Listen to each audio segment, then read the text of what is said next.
Welcome, my dear friends, for this very exciting session where Dr. Anand Deshpande will be our master's thesis.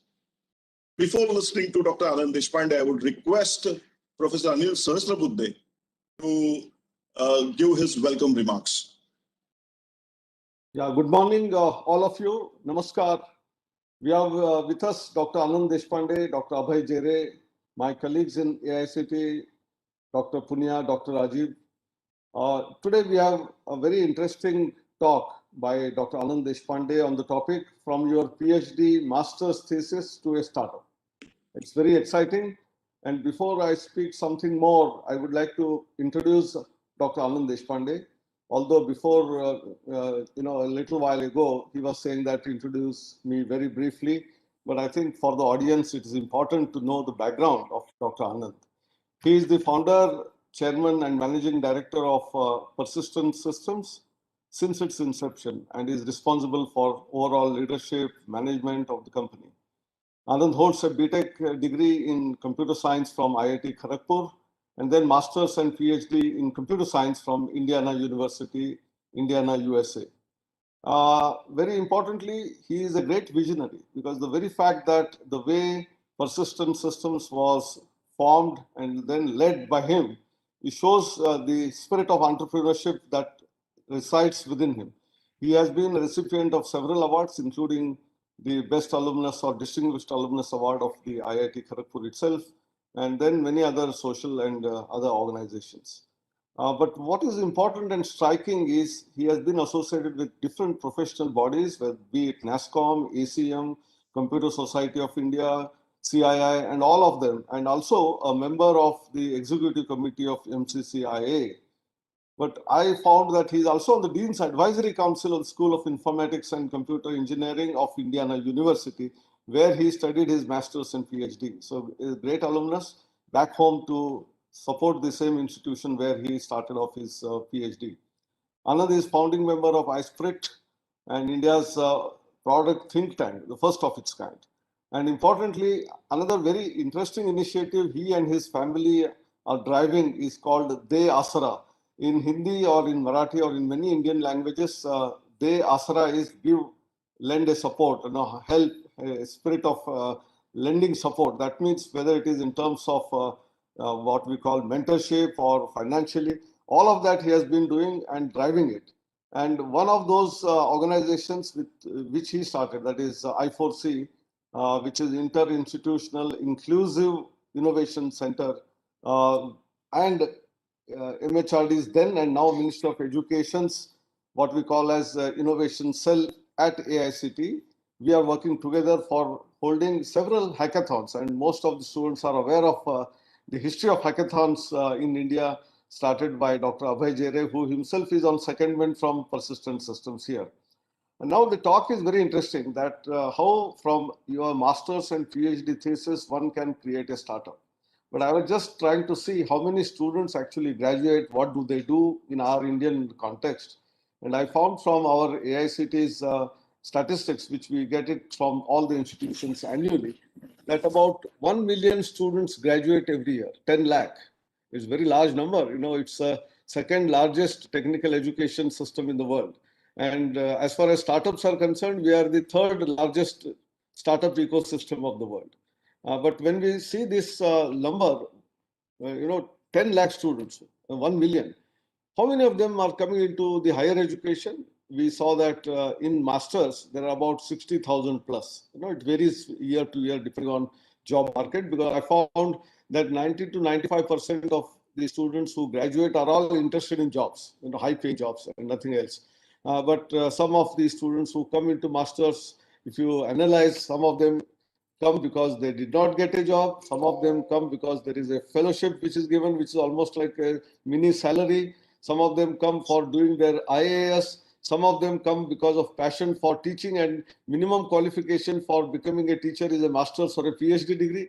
And only few have that huge passion for research and converting that research problem into an entrepreneurial journey.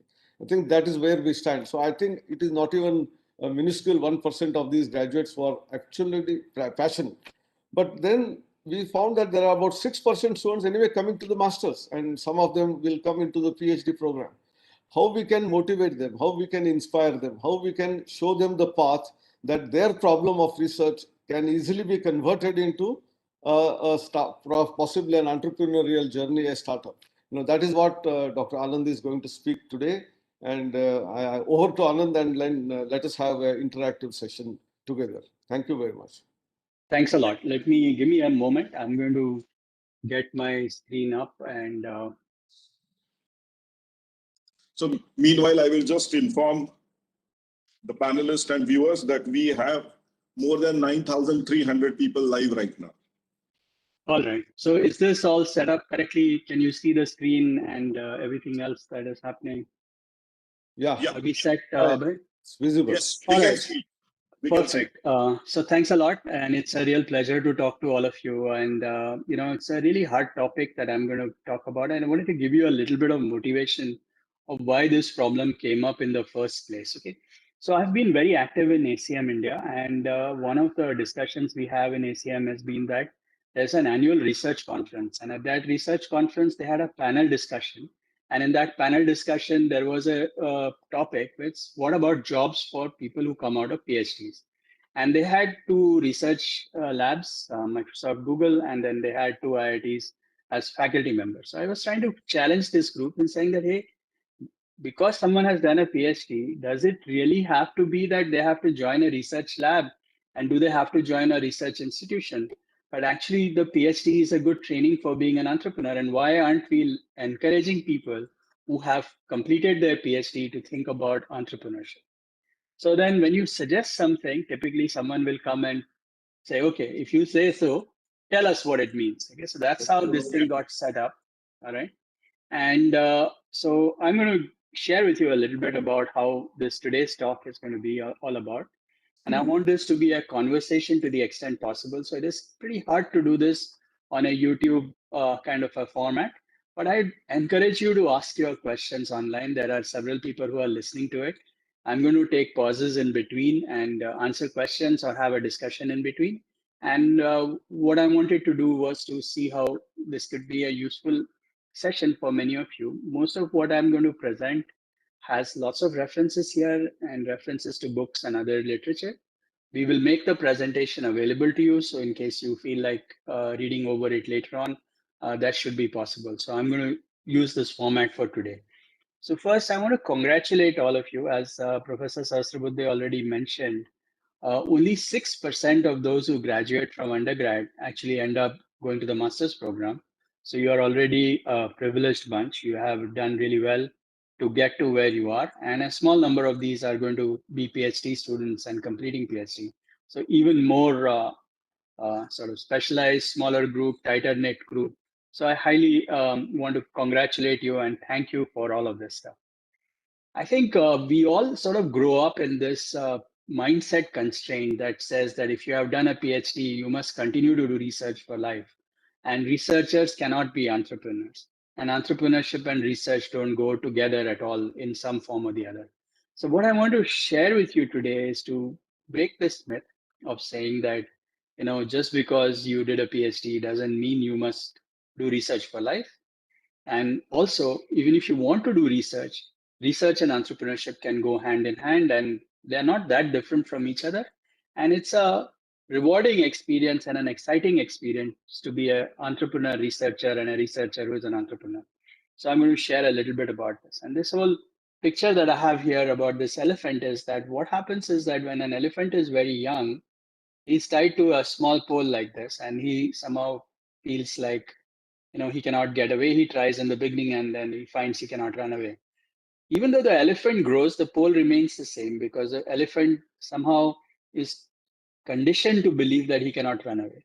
So this is what has happened to many of our PhD students who somehow believe that research or teaching is the only option for them. And that's what I want to discuss with you and show you that by doing your PhD, you have possessed or you have learned the most important skills of entrepreneurship. And there I want to say that, you have already demonstrated that you are innovative, you are a beacon of innovation, you have found something new and unique that you have worked on for a long period of time, 3, 5 years, you have worked on the same problem. So you have demonstrated that you have the ability to stay focused and you don't get distracted by random things, which is again very important for an entrepreneur. Persistence is very critical. And you are doing this in a contextually aware situation. So you are aware of the situation in which you are doing your PhD problem. You cannot just solve a problem without understanding the context in which you are delivering your thesis. So you have demonstrated all of these abilities, which are absolutely essential for someone who wants to complete your PhD thesis. And I congratulate you for demonstrating this. Now, if you look at entrepreneurship, these are exactly the same skills that you need. And hence, I'm trying to suggest to you that you should go about it. And as Professor mentioned, I've been very passionate about the Asra Foundation, which is a family foundation, and we are really focused on creating job creators. And I believe that all of you who are privileged should not suck out jobs for those which should be left for mere mortals. You are PhD guys, you are the masters people, you have done all of these kinds of great things. You should be the ones creating jobs for other people and not be demanding jobs. And I really believe that all of you should become job creators rather than job suckers in some sense. So, this is a little bit of a guilt trip for you all to keep this going. But anyway, so now let me get to this. Okay, fine. You agree with me that you have learned good stuff. You have had a journey of incredibly great opportunity to show your tenacity, focus, contextual awareness, persistence, and you have already figured that out. But now you say, okay, how do I go about being an entrepreneur? What do I need to do? And how does this all work? So in the next few minutes, or rather 25 to 40 minutes or so, I'm going to explain to you the three main things that you need to think about when you are trying to do entrepreneurship or starting your own business. One is to build an idea and validate that. The second important aspect I'm going to share is about team building. And the third important aspect is how do you manage your cash? And I'm going to give you good references to how to follow up on this. So clearly you did your PhD problem. A lot of people think that just because I did this PhD problem, I should be good for the business. Now, your objective for your PhD problem was to ensure that your advisor is happy with the PhD problem and not necessarily thinking about the business.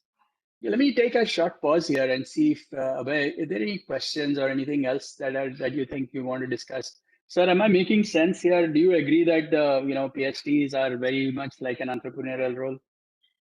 Absolutely. I fully endorse and agree with that. And even stepping a little earlier, the very fact that identification of the problem, which you are already raising now, the guide to be happy, in fact, we all go to the library, internet, and try to hunt for the gaps that exist in the domain, and then try to find out that. So same way for starting an entrepreneurial journey, somewhere where there are gaps, where there are no solutions, if you get into that, probably you will be more successful.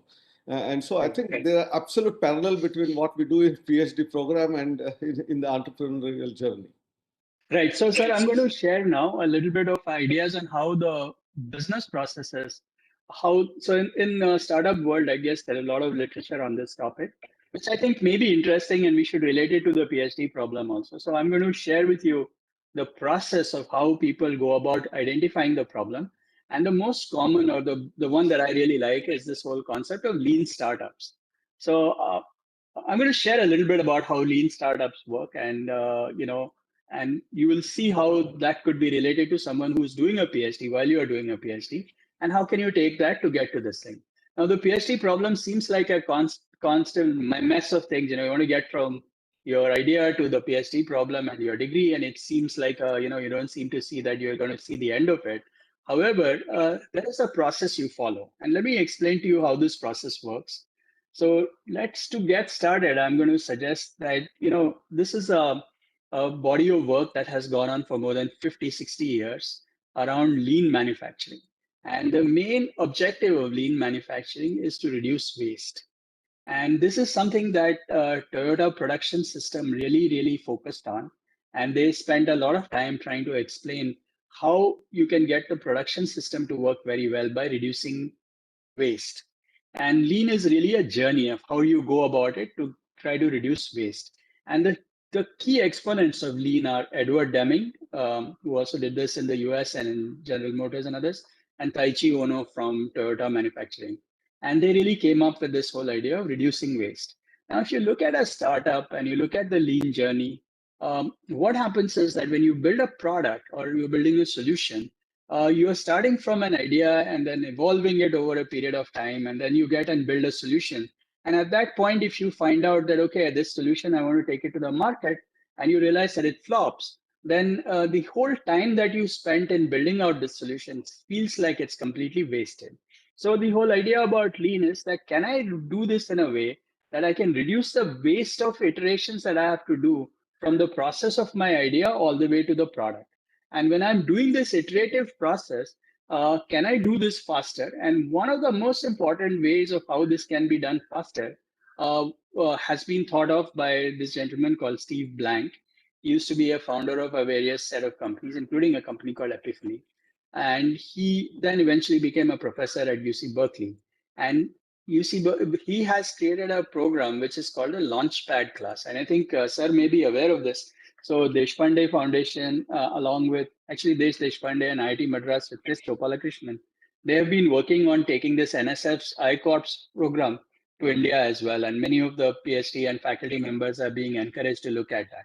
So this has come from Steve's work. Do you want to say anything about it, sir, on the program that you have with IIT Madras? I'm sure you're part of that as well. No, I think it's very important that the learning from UC Berkeley in terms of ICOPS and Steve Blank's, as well as Desh Deshpande, he drives also another initiative of social entrepreneurship in Hubli. Yes. And many other initiatives of Desh are very, very valid for Indian context, whether it is faculty development, whether it is research, innovation, as well as startups. Correct. So he started this whole movement around lean startup movement. And one of the most well-known exponents of this is a student gentleman called Eric Ries. And he has written these two books called The Lean Startup and The Startup Way. These are absolutely phenomenal books in terms of how the whole process works. And there's a lot of literature on the lean startup, which are there. He runs courses which are several weeks. So I'm going to give you a 10-minute glimpse of what lean startup and the whole crux of this whole thing is all about and how to go about it. So as I mentioned to you, one of the biggest challenges that we have when you do a startup or you build a company is you come up with an idea, you think that this is what the market needs, you build it out, maybe it takes you 6 months, takes you a year, 2 years, whatever. And at the end of it, you don't want it to be failing, right? So one of the ideas of this whole lean startup is, can you do iterative processes so that you are incorporating various aspects of this in the process, including the customer, who is a big part of it. So this whole concept of build, measure, learn. So that is really what he came back with. And his thing was that, okay, build experiments, baseline them, measure the metrics, analyze them, learn from it, and then you have to make a choice. Do you pivot or preserve?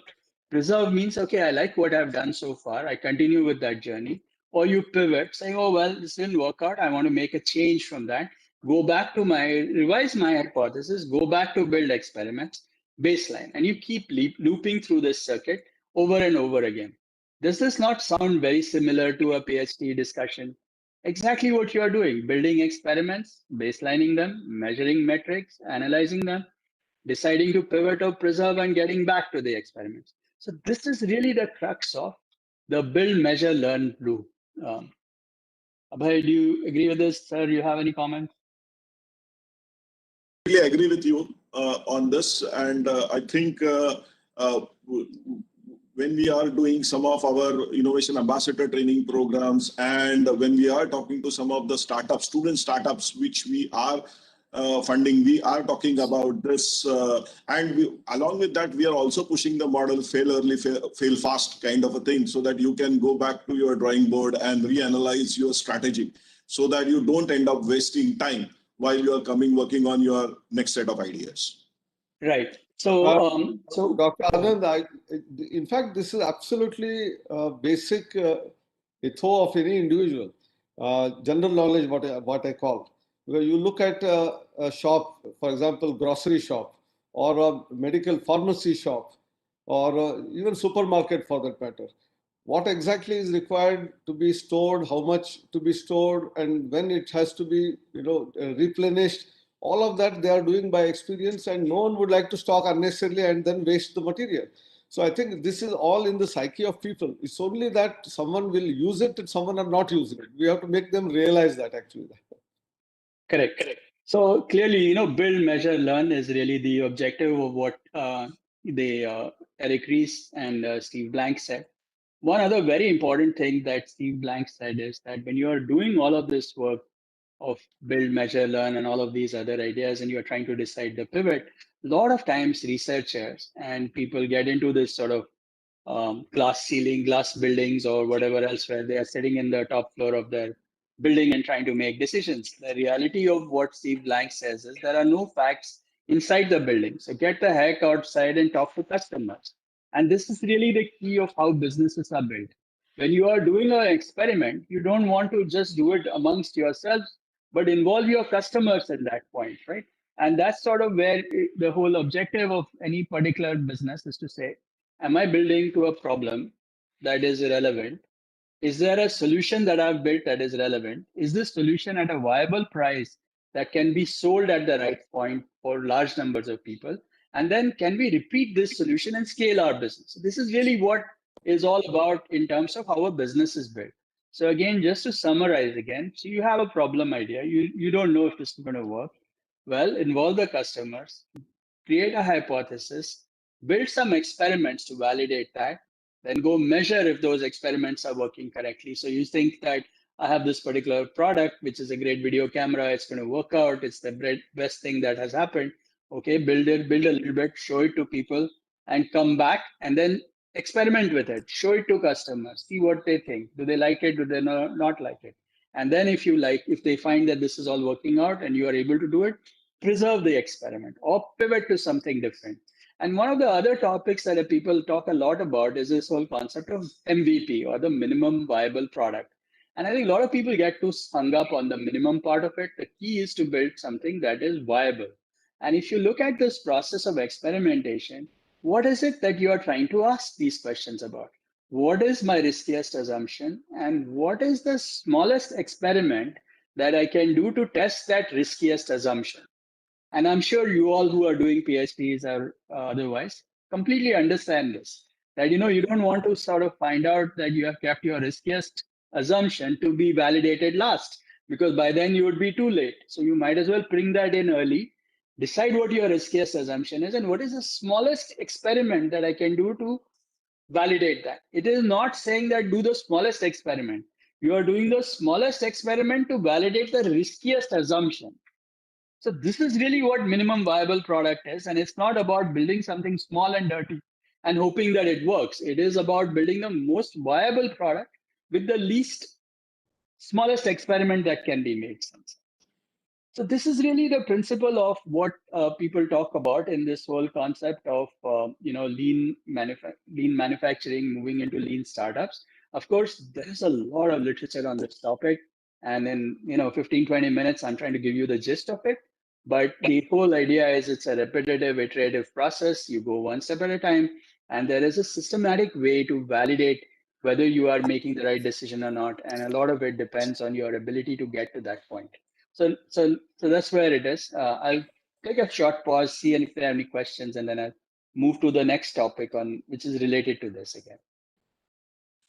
No, currently there are no major questions. But Anand, when I am talking to many of the students about minimum viable product, many times they just fail to understand what it means to be a viable product, minimum viable product.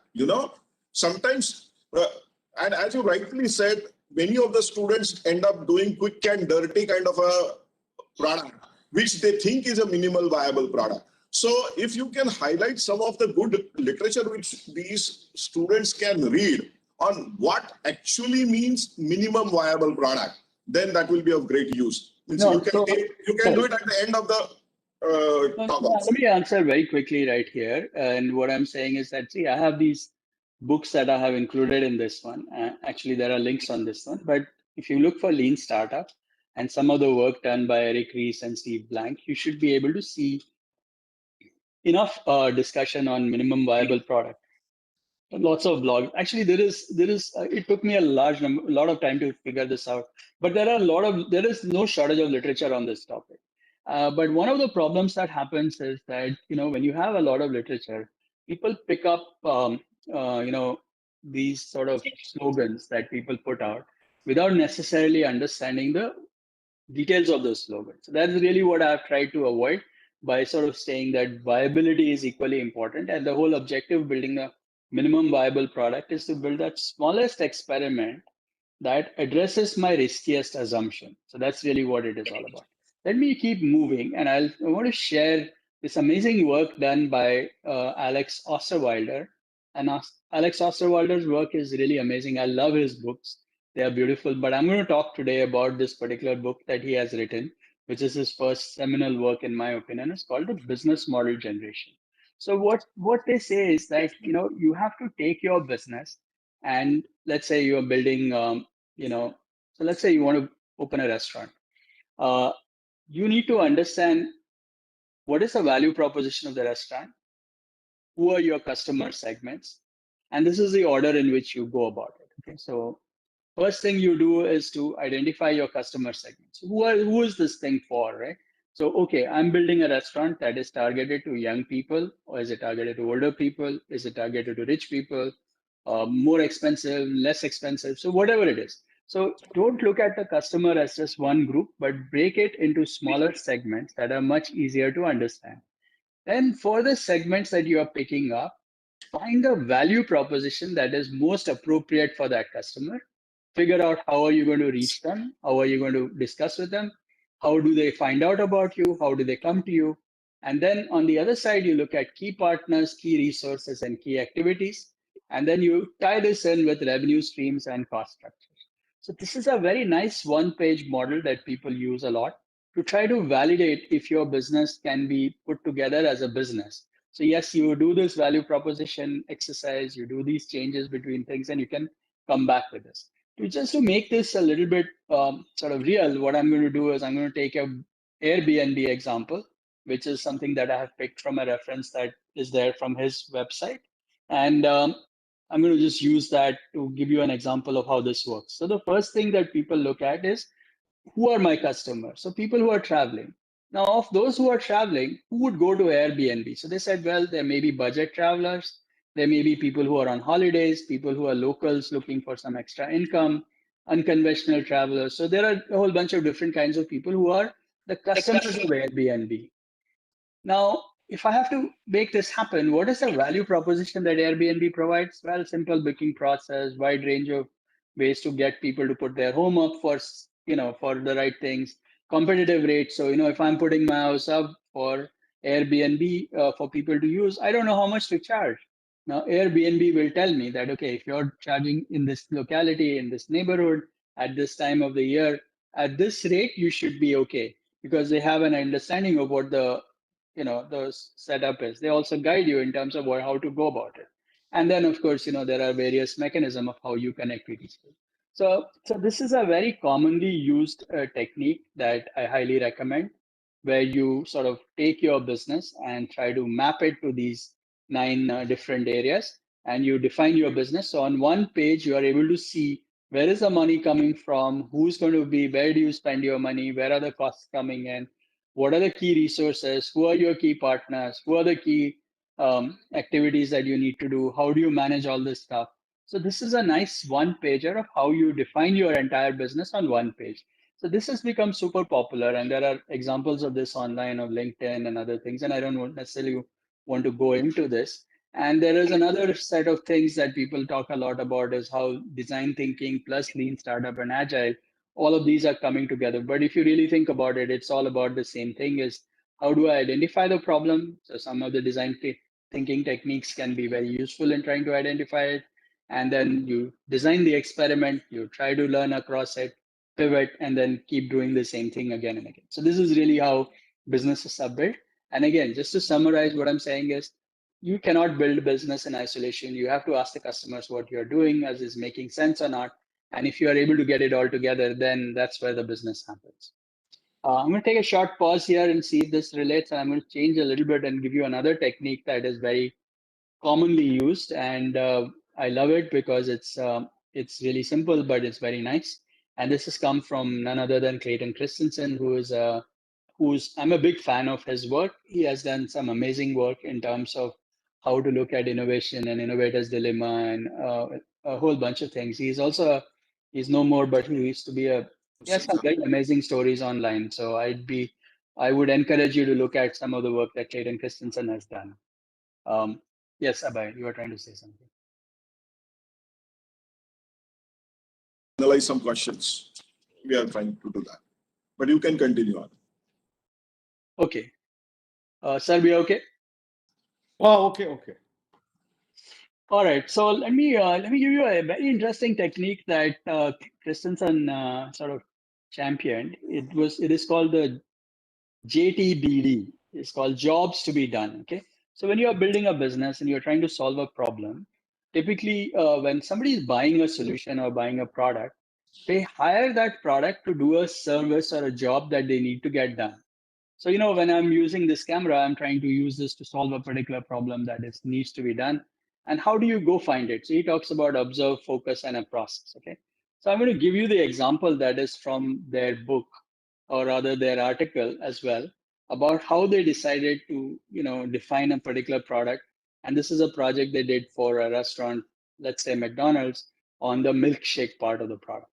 So the question that they got as a consulting team was, why do people buy milkshake? And what are they really doing with the milkshake? Why is it that they buy milkshakes? And what this team did was they spent, normally what you do is to go to restaurants, sit and see, observe when are people buying milkshakes? Why are they buying milkshakes? Are they buying it alone? Do they come with the family when they buy milkshake? Are they buying other food items and then buying milkshake and all of that stuff? And it just found out that, most of the people ended up buying milkshakes at 8 in the morning on their way to work. People came in alone. They were dressed for work. They were driving. They came in through the drive-through or otherwise, bought a milkshake, and then went on to drive. And later on, when they looked at it, they found that what is the job that they were hiring the milkshake to do?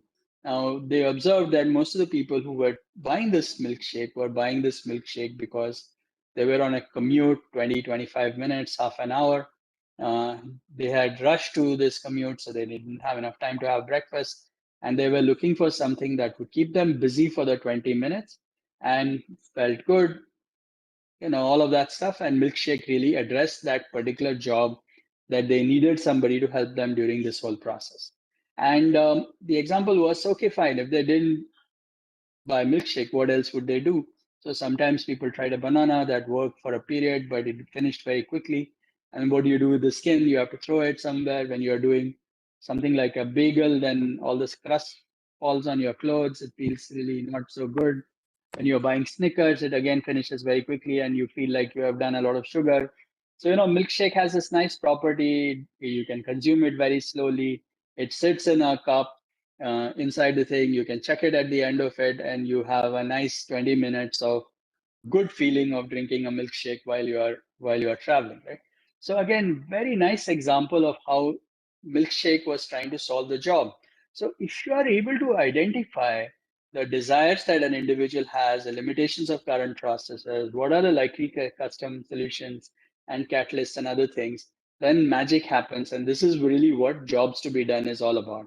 And then at that point, when you are able to meet your product meets the requirements of the job to get done, then people get into this nice cycle of saying that, what am I using instead of that? Can I reconsider it? Can I buy something different? So you have an existing solution that is there and you bring in a new solution that you want to do. If you do this analysis using jobs to be done and you are able to find a way to say that, I have a new product that is solving the problem better, quicker, faster or whatever, and I'm reducing uncertainty, I'm making it easier to work, I can make it a habit and you will get much better performance in some sense. So this is another technique that people use to say, when in a certain situation, I want to do this, so I can expect this outcome. So if you are able to articulate your problem in this kind of a form, then it gives you a good sense of what is the context in which you are trying to solve this problem, what is the motivation, and what is the expected outcome. And this is a good way to do this. And I find this technique to be very, very effective. And that's why I thought I'd share this with you. And if you relate this, this also makes sense in a PhD problem as well, that you have a particular situation. And then, how do I want to motivate that problem and see the expected outcome? So this is just some techniques that I'm sharing with you. There are many techniques that startups and founders use. The literature is full of papers, books, and other things on this topic. But I thought I'd get you started by thinking about these two ideas. One around this whole lean startup, which is basically go ask the customer, do these short cycles, try to figure out what you're trying to do, build experiments, measure the outcomes of those experiments, and then decide to pivot or preserve, and then repeat this thing and keep moving. Here again, something similar is what is being done. Sir, you want to say anything on this? Do you agree so far? Yeah, surely. See, one of the other things which we often see is we get a lot of ideas, and we want to implement them. That a lot of innovative people get ideas, but we never try to look at what is the customer's interest in that and who is going to be the person who is likely to use that product. And then we get stuck with that idea, and then we fail in that whole process. So innovation is one part, and sometimes we often say that idea is ahead of time, then also it fails, and idea is sometimes late, and therefore it fails. And therefore, right time and right juncture, and taking customer into confidence, I think a market survey for that purpose. These are very important things for the business to succeed. Exactly. And you said it right. You have an idea, but you don't know if it's going to work. How do you know if it's going to work? So there is a technique to follow. Can we follow that technique to find out if that idea makes sense or not? Can you convert it into a jobs to be done model? And I say that, okay, why should somebody buy it? Is there some benefit that I'm getting? Am I reducing pain?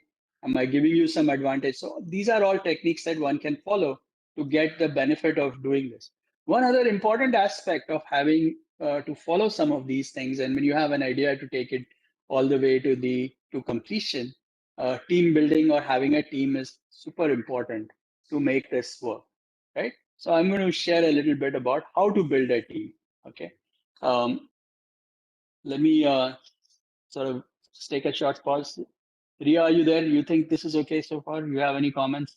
So Ria is a budding PhD student, so let me ask her if she wants to say anything. Looks good so far. It makes sense. Does it relate to what you do? I mean, yes, in terms of the iterative cycle, I really liked how that is something that I have to practice on a constant basis. And it's good to know that that skill will ultimately be useful, even if day-to-day projects don't work. So just for the rest of the audience, Ria is our daughter, and she's a PhD student at UC Irvine, and she works on synthetic biology. So I thought we'd get someone to critique it from the context of the students, because we end up looking at it in one particular way. And I'm doing my own thing, like saying, okay, let me try this out once. I did it once with the ACM crowd. I'm asking customers to take a look at it, and then we'll go measure it. And if it doesn't work, I will pivot and build the next version of it. So anyway, so the team is like the most critical aspect of what you're trying to do when you're building the mission for the team. And it's the big mission that attracts the team and the talent.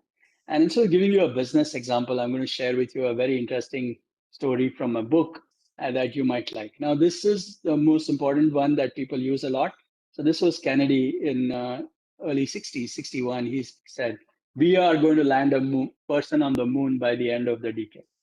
Now, that particular mission, right, that we are going to land a man on the moon before the end of the decade, 9 years, really galvanized the whole world, definitely the whole of US, NASA, all of those things.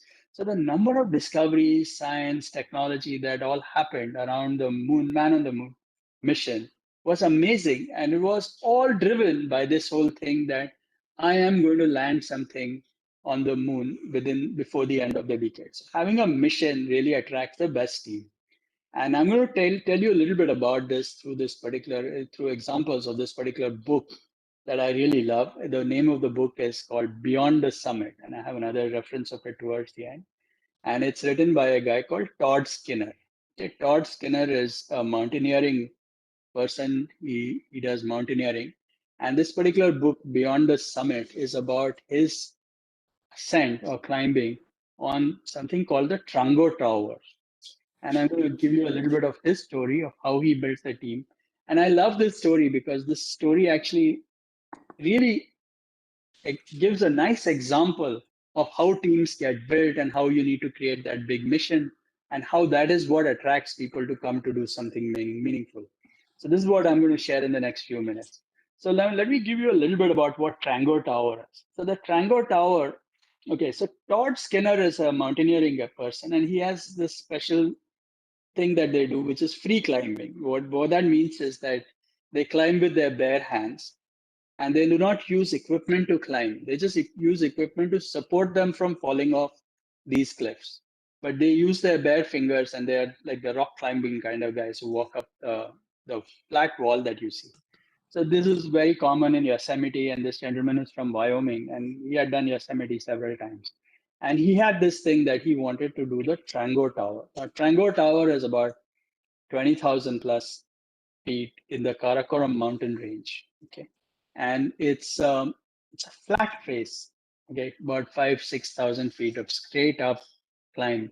And this whole trip for them took about 60 days. Okay, so 60 days of serious climbing where you're sleeping on these things. And just to give you a sense here, if you look at this picture, and maybe hard to see this and the way it is going to come up on video, but it's on this mountain face, the humans are like 5 pixels or 10 pixels. It's so small. And this is how amazingly flat and straight up this particular thing is. Now you want to climb this and you don't know how to climb it and all of that. So this book really defines and shares his experience of putting the team up. Okay. So I'm not going to read this for you, but basically he talks about how this team came up and different people came in. Now the reality is the tallest peak in North America is less than 14,000 feet. And most of those peaks are not necessarily that hard to climb, relatively speaking. Okay, and this you're starting at that point, and you're going all the way to 20 plus. So none of these people had ever climbed this kind of a mountain. They had no idea about how to go about doing this stuff, except for, of course, they knew that they wanted to do it. They were super trained athletes. They understood how to do it, but they had not done it. So how did this team happen? And that is true with startups. So if I'm building a new company, I know that I want to build it, but I have never done it before. If I had done it before, then I wouldn't do it again, right? So a lot of times people are doing these companies for the first time. So what was very important when they built this team? One is that all members of the team absolutely wanted to climb this thing. And he said he spoke to about 300-400 people. And most of them said, forget it, I'm not even bothering to come there. Why would I want to climb this mountain? It's fatal. I'm maybe dead and I just don't want to bother to doing it. But there were some people who came in because they really wanted to climb the mountain. So it is very important to bring in members on the team who are all passionate and excited about climbing this mountain. So that's the first thing. They all had a unified sense of mission. So they all wanted to go about and do this together. Every person on the team contributed to the success of the mountain, and each one of them was important. So you don't want to bring 3 people, 4 people on a team when you're starting out your startup who all do the same kind of thing. So if you're building like a team, think like a cricket team, right? So if you're building a cricket team, you need a wicket keeper, you need 5 bowlers, you need 5 batsmen. So you don't build a team to say, okay, I'm going to play cricket with only batsmen on that team or only bowlers on that team. So you have to have a balanced team. You have to bring in everyone. Each one of the members needs to feel like they're contributing something, and each one's role is important, and you need to make that team that is sort of intense. They're all aligned to the mission, and they all figure out how to go about it. So one of the examples of things that he shares in this book, and I'm just blindly quoting some of the quotes from this book because I so much love them. So he says, the mountain doesn't give a damn about your resume. Without hunger, both skill and experience will remain in the base camp. There is nothing more dangerous than a moderate mountain. Only the ultimate mountain will forge an ultimate team. Your only guidebook to the mountain is the one you write. The best plan is the one that works. Okay. So all of this stuff is beautifully described in this book. And he talks about mountaineering. He's not talking about business. But 100% of this matches to the business. And you can see this in life as well. So when you have a cricket match and you have a cricket score of, let's say, 130 runs in a T20 match, those matches tend to become challenging because the thing is not, you don't have that ultimate challenge. So people are trying to goof off, they don't be very serious about it. However, when you have to score 200, everyone tries to go after it, right? So there's a whole attitude that gets created. So when you're building a business or you're trying to go after a mission, create that mission, create that inspiring mission that gets people to say, yes, I want to do it. And that is what really drives people to get to success, and not the fact that, oh yeah, come, let's all do it together. That doesn't help anybody. So if you want to get the best out of the team, you need an ultimate problem, you need an ultimate mission. And when you get the best people together and you build a team that is all aligned to each other, and all of you are very focused to get to where you need to get to, that is sort of when success happens. So how you think is more important than what you know, and you need to bring teammates who will all be there and who are there for what they will do, not what they have already done. So this is another problem that we see in businesses a lot. We tend to hire someone on the basis of their resume and what they have done in the past, not in terms of the attitude of where they are trying to go in the future. So when you're building a startup, you really want to do this. Now, let me sort of differentiate one thing that I'm sure some of you are thinking when you say, oh, resume, it doesn't matter now. What I'm talking about here is the founders of the company. Once you have the founders of the company, you need the grunts to do the work.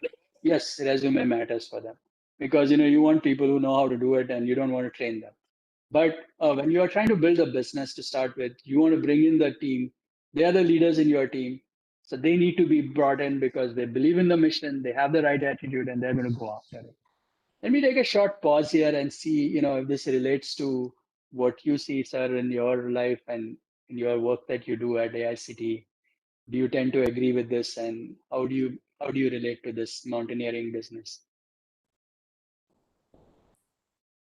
Anand, the mountaineering business is absolutely invigorating. Actually, all the statements which Todd had made, they fit any organization for that matter, whether it is business, whether it is government, whether it is a regulating body like ours, or for that matter, even normal routine mundane work at family level. I think that passion is so important, and unless you have that vision and passion and perseverance, no success can be achieved. Exactly. So one of the important things that you just said, right? So if you want to really solve some big problem, you want to take your team along, you want to galvanize the thing.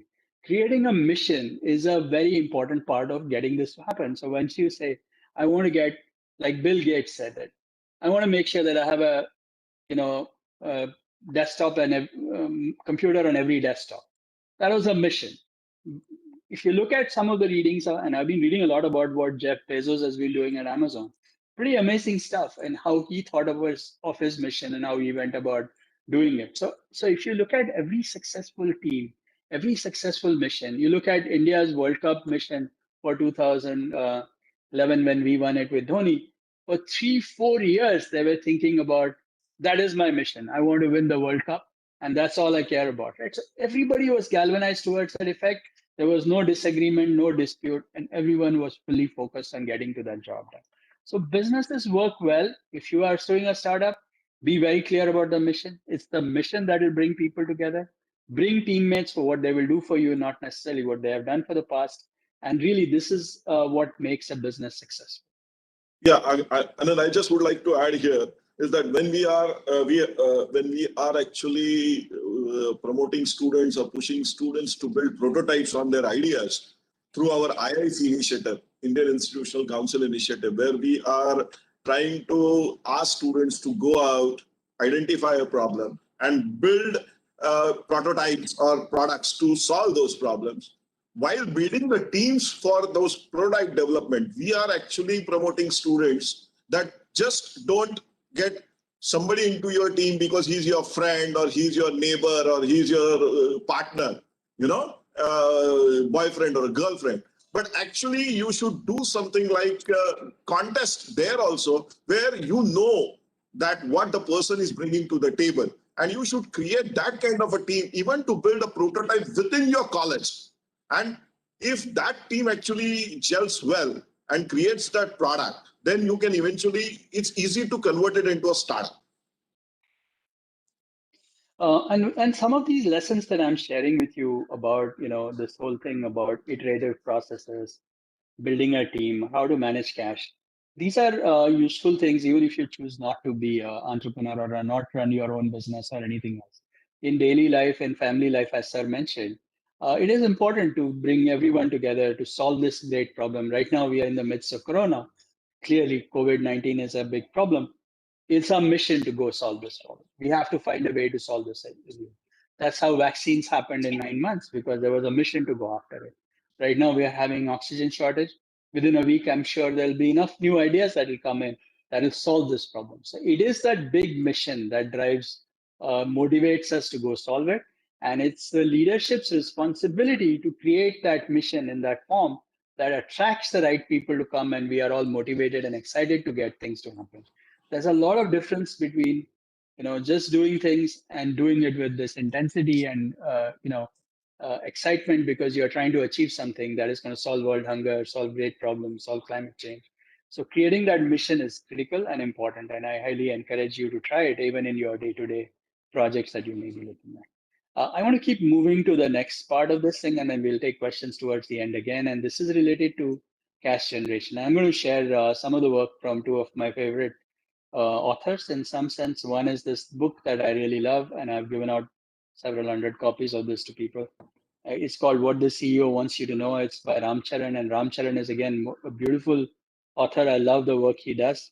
And I'm going to share a little bit from his book and a little bit from Ashok Porwar's book. And Ashok is a collaborator I work with, and he has this beautiful book called Finance at Work, What the CFO Doesn't Want You to Know. So there are slightly different contrasting ways of how he does it. Now, when you look at some of the work that Ram Charan has done, Ram Charan, of course, is US based. He's been an advisor to some of the largest companies, including General Electric and several others.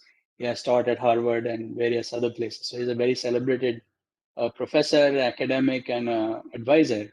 But this particular book, he talks about his upbringing and growing up in a family that was in the business of shoes in Agra. Okay, so a lot of his examples are things from there. And his basic point is when you look at any business and you're looking at a business out of it, there are four things that are very critical in a business. The first thing is, are you satisfying the needs of the customer better than the competition? So if you are not solving the problem better than your competition, then somebody else will go to the competition. So when you are analyzing a business, you have to identify and look at, is the customer's needs being solved better than the competitors? Is this product really, or is this business better at solving customers' needs than the competition? The second thing is this business generating cash? And I'm going to explain to you a little bit about how cash generation is calculated, but this is very important that you need to make sure that you have more money and you're delivering decent returns on your invested capital, and there is long-term growth in what you're trying to do. So when you're measuring your business, you're trying to make sure that it's growing well, it is delivering return on the invested capital, it's generating cash, and then you are solving a problem that you are solving better than in your customers, for your customers better than any other competitor. So if you have to ask this question, what is the purpose? If you were to go out of business, would somebody be affected? The answer should be yes, some customers would miss you because you're providing value to them. Okay, so that's really what it is all about. So as I said, the core idea of a business is, are you able to attract customers against your competitors? And are customers like, or they find your products very useful? That's really what it is. Now, there are certain metrics that are very important, and I'm going to sort of attempt to share with you a little bit of accounts 101 in some sense, in very simple terms. And this is very useful for any business that you're looking at. So one of the most important terms that you should understand is gross margin. So what does gross margin mean? Gross margin means if you earn a certain amount of money, let's say you are selling shoes, as Ram Charan talks about in his book, and let's say you sell a shoe at 500 rupees a pair, and you sell 1,000 shoes, so you're collecting 5 lakh rupees. But you bought these shoes at 300 rupees a pair. So the cost of goods supplied, cost of goods sold, COGS as they call it, was about 3 lakh rupees. So you made 2 lakh rupees profit on a 5 lakh rupee business. So the total revenue was 5 lakhs. You made a profit of revenue minus cost of goods sold, and your gross margin was 40%. This is an important number to know. So what is your gross margin? Is the amount you earn, your revenue minus the cost of goods sold divided by the revenue. Now, this is a very simple metric, and it's used for all kinds of things. So when I'm comparing two products, so let's say I make shoes and chappals. Should I make more shoes or should I make more chappals? The question depends on what the gross margin of your shoe is versus the gross margin of chappals. So you can compare different things on it. So should I sell to this customer group or that customer group? Should I sell my product to young children or should I sell it to adults, right? Depends on what the gross margin may be on different kinds of things. Should I sell my books online or should I sell them through the stores? Again, gross margin is a good question to identify on this. So, a lot of these kinds of things you use for comparison. So I'm comparing this versus this. So I have two numbers, I have two gross margins. I choose which one is better depending on the gross margin that I'm looking at. Another very important item is to look at return on investment. So the idea is that if I spent creating a business with certain amount of money, what is the monthly income or monthly return that I'm getting on it? Now you can measure this against different kinds of things. You can measure it against capital invested, in which case you have return on capital invested, you can return on equity. So shareholders put some money in the business and then over a years, you start getting returns on it. So what is the return on equity? Return on assets could be another one. So you buy a house, you don't rent it, it's sitting there, you have no return on your asset.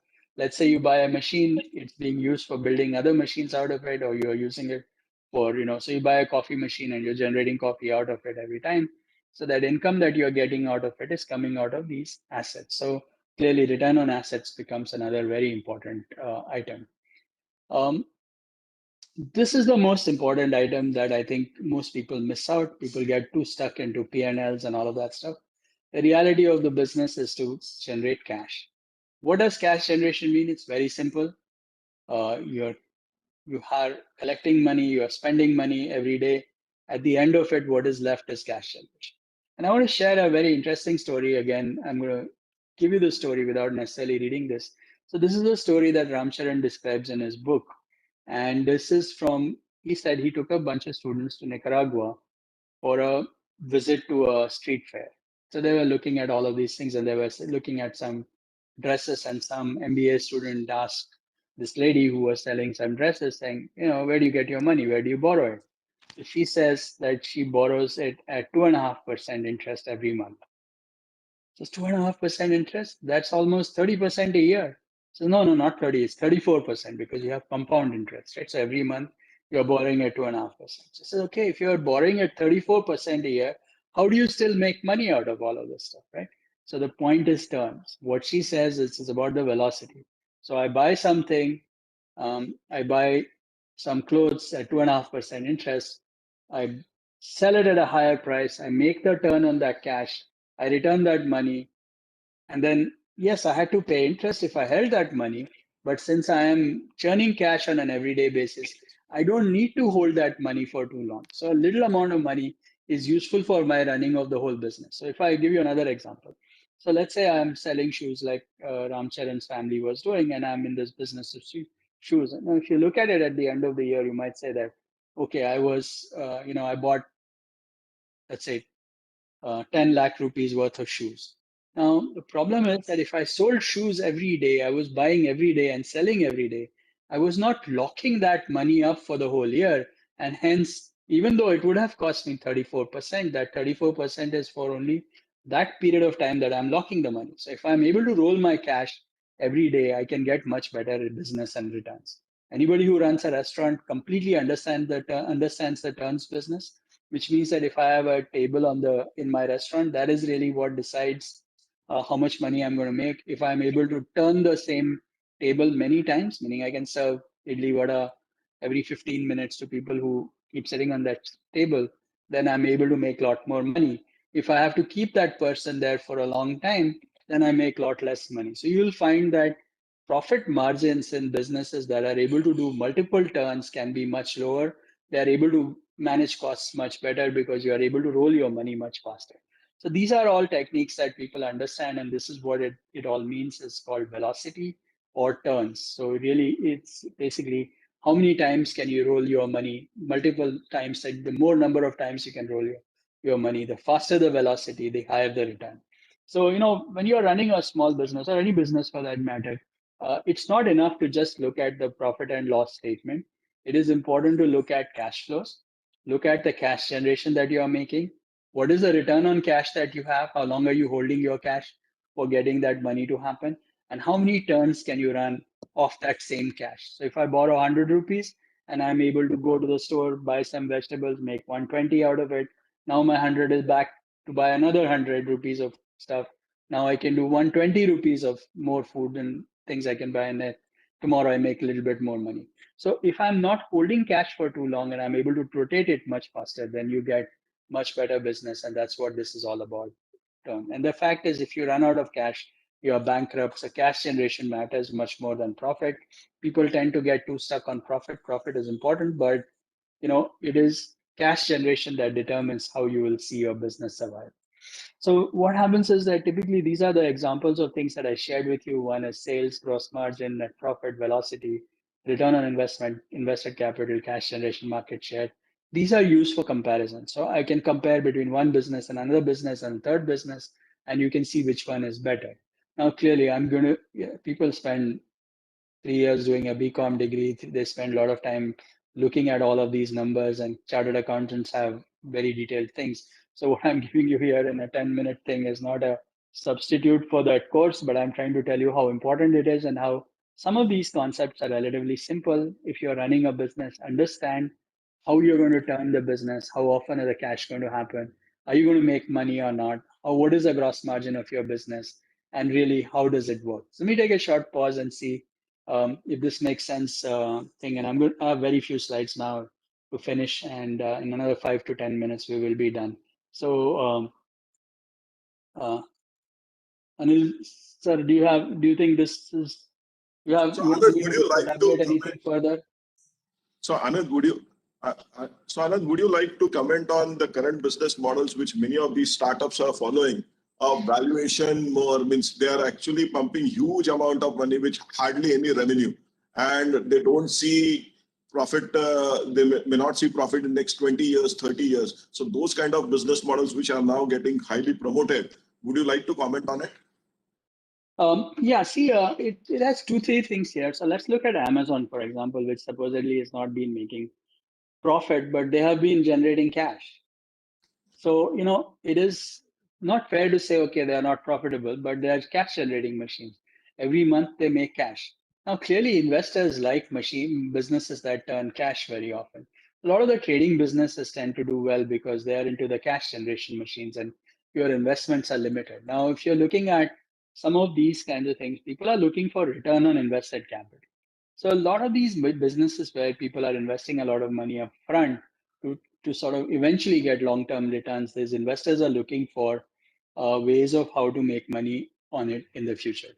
So irrespective of getting into the business model concept, let me share a couple of things relating to VC investments and people looking at venture capital as a way to get your business to happen. I'm going to give you a few very simple rules. One is, please understand that someone who is giving you money, when they are giving you money as a venture capitalist, they are giving you money because they are expecting return from it, and significant amount of return from it.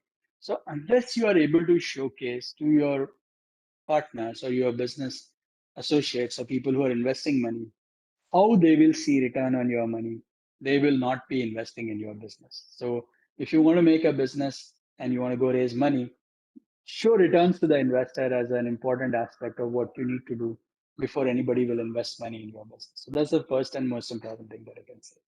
The second thing I want to tell you is that, most of the VCs typically want to invest in the equity in your business.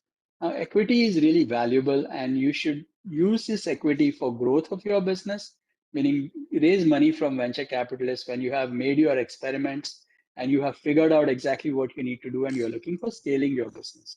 Don't borrow money as equity for experimenting, trying out things and failing, because that's very expensive money. So those will be the 2 guiding principles that I would suggest about trying to go to VCs. One is, when you go to a VC, think of their returns, right? So unless they see returns, they're not going to invest in your business. So don't show them a business model that shows continuous growth and them invested in that business forever. People are looking to say that if I give you 100 rupees within 5 years, you're going to give me 500. But not only are you going to give me 500, I have the ability to take that 500 back from you out of your business. By either you sell your business or you have way of returning that cash back to me. So I'm not interested in investing in a business that doesn't return that cash back to me. So that's something very important. And second thing, as I mentioned to you, you need to think about, making sure that you use the business money because it's expensive and it's used for scaling your business rather than for experimenting on somebody else's money. And meaning if your business has the ability to, say that if you spend $1 billion, you'll make $10 billion, and you're able to make a convincing case, then yes, people will invest in that. So for example, there's a lot of discussion about this cred and their business model, but clearly the investors believe that if they are able to, quote unquote, have access to a large number of very rich people who are paying credit card bills using credit, that is valuable and they can monetize that for the future. So it all depends on what your context is. Yeah, currently for cred, I think they are spending 172 rupees per 1 rupee they are earning. That's what at least the data is showing. Yeah, whatever it is, but the fact is that they have people. So whatever that may be, the point is that there are investors who believe that that investment is eventually going to get returns for them, and that's the reason why they're giving the money. So it's every business has their own ways of how they do it. I think it's fine if you're able to raise that kind of money, you can create that kind of business model. But if you don't have that kind of money, don't run a business model of this kind. So a lot depends on your context in which you are looking at. So I just want to finish this with one very simple but very nice set of Purva's doctrines, as he has written for them. And he's basically, some of these are very relevant, in my opinion, to even PhD students. So, for example, when you're looking at money and all of that stuff, the first point that he makes is about sunk cost, which means that if you have already spent some time and energy doing it, instead of trying to worry about how to salvage everything, then and think about the future and see how it might be there. Money has time value. This is very important because um, if you are able to spend money to save time, it's worth it. If you're spending time, you have to look at time and money as value for each other. And sometimes it's better to spend the money than spend time. In some cases, better to spend time than to spend money. But you have to look at time as an important aspect of your money thing as well. And one other thing that I like here is you cannot make money on something that everybody knows. You'll make money when other people are not on it. If everybody is in it, then the value comes down. So you have to find those unique problems. You have to find those unique solutions where you need to go, and that's really what it is. And you need to find a way to grow the cake rather than slice the cake is sort of another idea that he mentioned. And I want to finally sort of mention this particular concept of a sunk cost. Sunk cost is a cost that has already occurred and cannot be recovered by any means. And this is one of those things where I see a lot of people making bad decisions because of sunk cost. So I'll give you an example. So someone who has spent, say, 2 years in going to a medical school and then realizes that's not really what they want to do, but oh, I've spent 2 years, let me try to finish it. So I'm going to spend another 4 years trying to finish my degree because I already spent 2 years. This is sunk cost. And the question you have to ask is that, all right, I've spent 2 years, fine, this cost is gone. If I'm not going to benefit from my next 4 years, my dropping off now is better than dropping off after 6 years. So these are kinds of decisions that we make all the time in our lives where sunk cost is something we don't think about. And this is something that we should be very careful about and say that, I should know what I have spent and I should look at what more do I need to spend when I look at the future of that value rather than look at only the past of the value.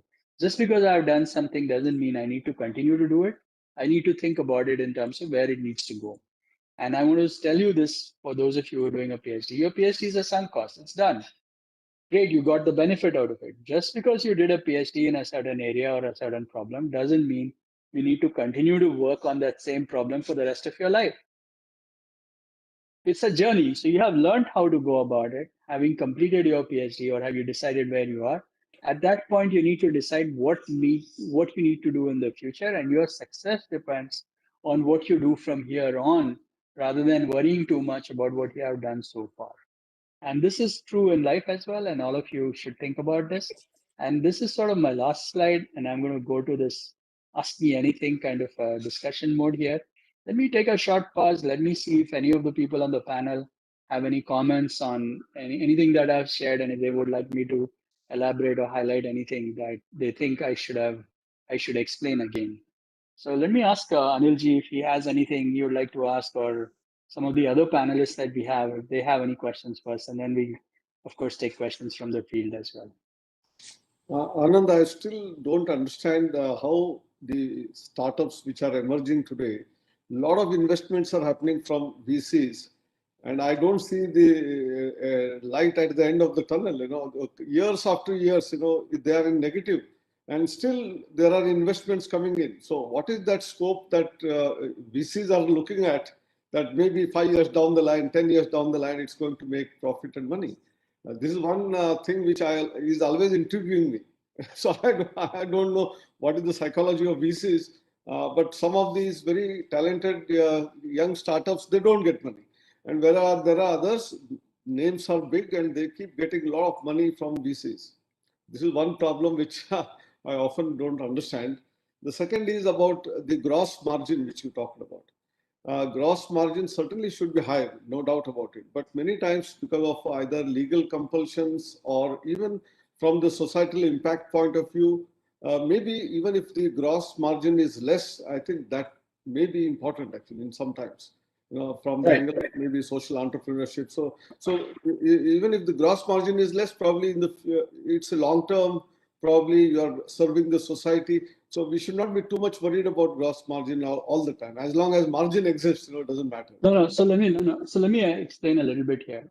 So I never said that you need to have high gross margin. What I'm trying to say is that you need to have gross margin to compare with other business. So when I'm comparing one business with the other business, that's when gross margin becomes relevant. So if I'm comparing one social business that generates 3% gross margin versus another social business that generates 5% gross margin, or I have some parts of my thing that look at it this way or that, it is used for comparison. So this is an easy way of comparing two businesses, and that's what it is. At the end of it, the gross margin is whatever you think is appropriate for your business. It could be small. And one of the examples that I shared with you is when you have high number of turns on the business, with lower gross margin, you will still be able to make decent amount of money, or you will see a lot more profits in the whole thing, and you will run a much more better business in some sense because you have lots of turns coming in. So small profit of over a large volume is sometimes what helps people to show that. And this is one of the key things also when you look at businesses that supposedly are not making profit, you have to also look at cash generation that they are doing. So some of these businesses generating cash on an ongoing basis, or they're collecting assets of value that then can be monetized. Some of the investors believe that that's a good place to invest. And after all, you know, you're looking for something unique and different. And if I'm able to get to that number of people, then that has value and potentially they could get acquired at a higher price. So that's what investors are sometimes gambling on. But, you know, everyone has to choose what is right for them. So the best example is of YouTube. When they bought YouTube, I think it was when Google bought YouTube, it was 1.03 billion or something. Now that much of revenue they are generating every week nowadays. But now it has started happening now after 10, 12 years. So sometimes investors do have that patience. Unfortunately, that patience is not there in biotech industry or pharmaceutical industry, where the investment cycles are pretty large, and where the product development takes maybe 8 to 10 years. So that's where the investor community is not very patient. You know, that's another problem. Anyway, sir. Anand, I in a lighter vein, because this is all for PhD students, I'm comparing our this gross margin in terms of number of research papers being produced. You know, so between the guide and students, so many times there can be a very high impact factor single paper, but in another area you keep on publishing even 10 papers not having the same value. So gross margin, we can look at it from the research perspective as well. Sure. It's a good point, sir. Yeah. Yes, sir. Do you have any comment to make? Hello. Yeah, Hello. we can hear you. We can hear you. Namaskar, Deshpande Sahab. It was wonderful. In fact, I think some 6,000, 7,000 you are saying students were connected in this program. It's amazing, sir. We have enjoyed a lot, in fact. And in Indiana State, you studied, sir, MTech, PhD you have done. And I'm fortunate enough I also stayed there for 10 days in one leadership program. It's an amazing place. It is wonderful, wonderful, sir. When we were deciding this ARIA ranking, I discussed with Abhay that how our MTech and PhD thesis can be converted into some useful product and finally some revenue generation. And on the basis of that one, institute should be ranked. And in fact, that foremost parameter we have added into our ARIA ranking. Yes. Our MTech and PhD thesis will be useful only if some useful outcome is coming, and that too in the form of some development of society. The sustainable development concept means in terms of revenue, in terms of environment, in terms of harmony in the society, like this one. So that we have implemented also. When we are comparing US, Germany, UK and India, that is first of all in terms of PhD programs, if you are, or PhD students who are coming out every year, if I am comparing, from US around 70,000 students are doing PhD. In Germany it is 28,000, UK 25,000. Ours is again around 25,000. But all not in engineering, all sort of education which we are providing, out of that one 25,000 PhD theses are coming. But in engineering and technology, as Honorable Chairman sir said, that around 6% students are pursuing MTech out of that total 1 million students are pursuing BTech programs. But UG to PhD ratio in our engineering education, if you see, sir, it is only 0.25. So every year in engineering and technology, 2,500 students are doing PhD. First of all, so that number is very, very small, in fact.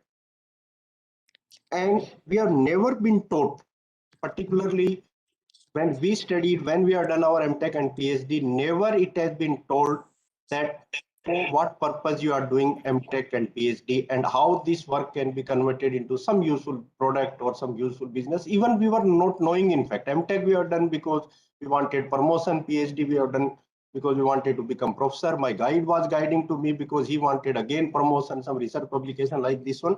So we never came out from this sort of jugglery, that why this thing is being done. So first of all, I'll congratulating Deshpande, you and Abhay specifically, first of all, providing him space to be connected with AICT and creating whole sort of environment in whole country now. Now every student, even BTech students, they are coming with some idea. The idea may not be very important, but at least their mindset, it has been changed. It is not just like inside class teaching, which was happening for 30 hours in a week, and there was an end term examination, finally we were given degree. Now students are thinking that not only class time is important, inside the class is important, they are saying even outside class time which is available, that is also very, very important. There they are learning this team building abilities, the new ideas are getting generated, and every year with the effort of Abhay Jere and his team, I think around some 4,000 new ideas are coming. So out of that one, we are able to select some 100 ideas who are getting some useful products and getting revenue generation. But remaining 3,900 ideas are not bad. Actually, we are having capacity, AICT is having capacity to impart some financial help to some 100 students. And that's why we are having a method of elimination, that we are eliminating, and we are selecting some 100. But if all sort of resources are available, then even those 4,000 ideas also can be used, in fact, and even we can motivate those students at least to go with those ideas in their MTech program, or if they are pursuing their MTech, then they can go with those ideas with PhD programs. And certainly if those sorts of students are entering into this research, probably their outcome will be very, very serious. Abhay, you are giving some input on this one? Yeah, so basically, sir, as you rightly said, when we are doing our ARIA now ranking mechanism, that ranking framework has a huge component on revenue generation, startup creation, patents which are getting commercialized, and so on and so forth. So we have about 8-10 parameters which are there, which are looking at converting research into, you know, a product or an enterprise, which actually results in revenue generation. And when we started this ARIA ranking, none of the institutes, even IIT and IISc, had that kind of a data. Now for last 2 or 3 years now, they have started collecting that data, that how many of their PhD theses or MTech theses are actually getting converted into startups. and incubating them, and they are actually tracking now the revenue generation done by the startups, or funding actually raised by these startups. And we are getting all that data. For the first time in this country, this is happening. Another thing, as Anand was also pointing out, through IIC initiatives, we are doing large number of such awareness program, and this is also one of the awareness program, which is part of our IIC activity. And my IIC team actually ensured that majority of the institutions do connect to this talk, because we are very keen on pushing our students not to just focus on academics, getting into this rote learning, swallow and vomit kind of an education, but more into creativity, more into what we can say idea generations, which could be taken into which can be taken forward as enterprise, So Saraswati and Lakshmi needs to now go together. So that is what we are telling all the youngsters, that just don't focus on Saraswati, also explore how you can pursue Lakshmi simultaneously. And that's the reason we have few questions for Anand from our viewers, where viewers are keen on knowing whether Anand, when he started Persistent System, was thinking of converting into his PhD work into the company, or Persistent System was doing something started doing something very different than what he did as his PhD work. So regarding my PhD work, my thesis was on nested relational databases and implementation of that. And while Persistent worked in the data related areas predominantly because I knew people in that area, the thesis was not necessarily the reason for the PhD. As I said, PhD was a PhD. At the end of it, that was done. I learned how to go about this process. I made lots of good friends. I networked with people. And that was what was valuable when I set up Persistent, and we kind of benefited from that. And my ability to look at hard problems and come in with solutions was useful from that point of view. But of course, you cannot always use your PhD thesis for everything else. See, again, I want to point out a few things that are very relevant and somehow, I think are important and people get missed out.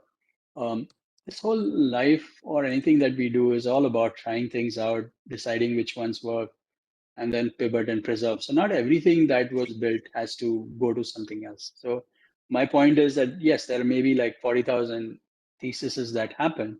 Not every thesis is worthwhile to be converted into a business or otherwise.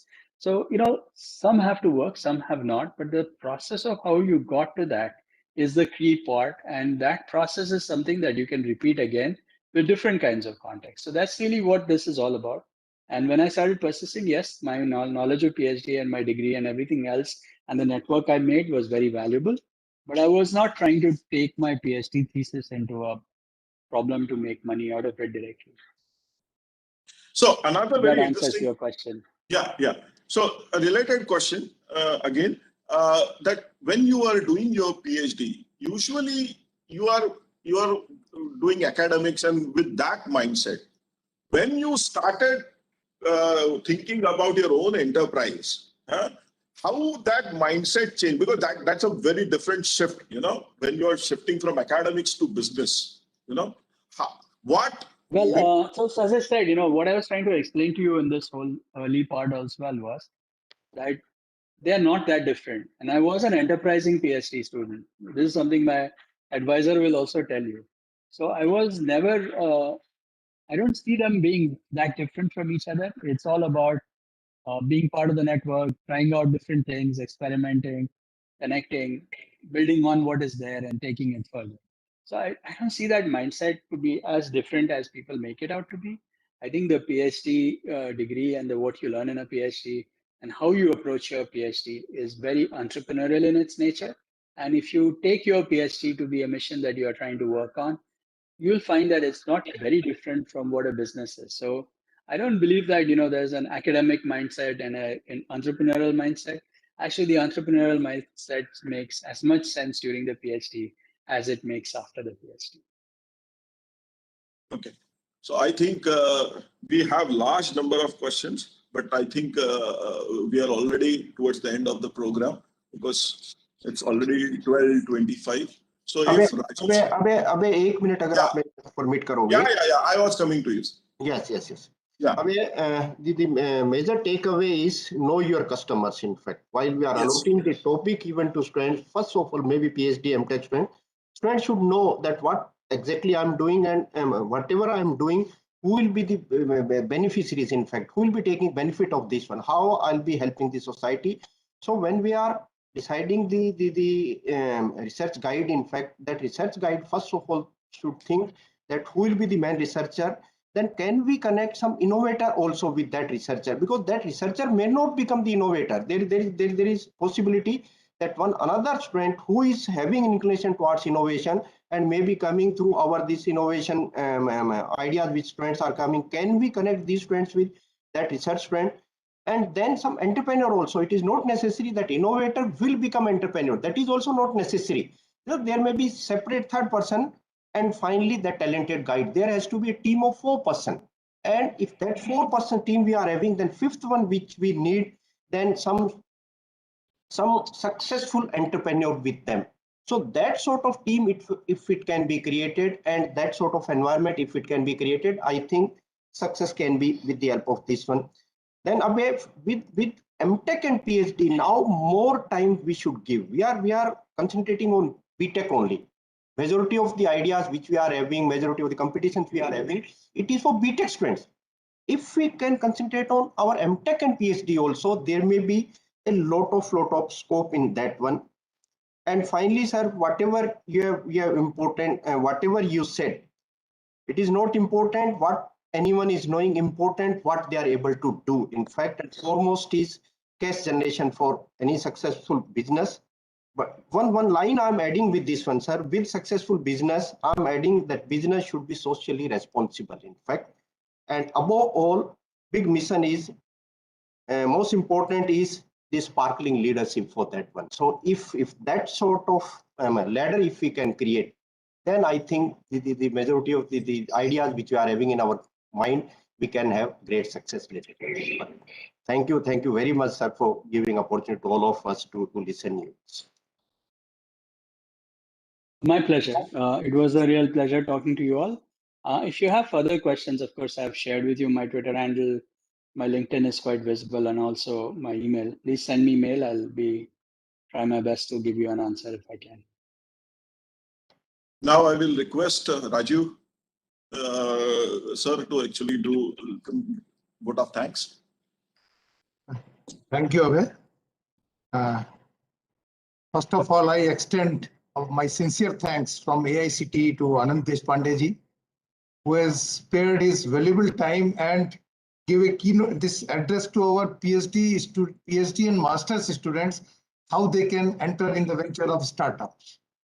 So you beautifully explained the experiences of some of the most renowned authors in that area, and shared the experiences of the successful, and if we can add some unsuccessful stories in that venture also, that will further add.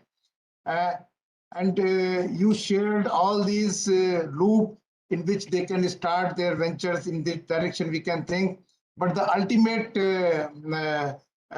quote is from the book Beyond the Summit, that best plan is the plan that works. So every theory, there are theories which are based on the experiences of the entrepreneurs, those who have entered in this arena. But definitely the best plan is that works. With all these words, once again, I extend my sincere thanks to you, sir. We have great association with Persistent System, not only from the organizational point of view, from your foundation also, but on personal level also. My son, he was working in Citrix, and that Citrix was acquired by Persistent. For some time, he has also worked in Persistent before then he migrated to US and presently is working in Microsoft. So thanks for giving time to AICTE, and in time to come, we can expect that many more talks of similar type that can motivate to our students, particularly masters and PhD students, so that they can convert their knowledge to wealth. So as per national education policy, the ultimate aim is that our knowledge should not confine to our libraries. It should convert to wealth. With all these words, thank you. Thank you very much. Namaskar. Thank you very much. Thank you, Anand. That was. Hey, Gautam, Uh, let's Yes. go off live.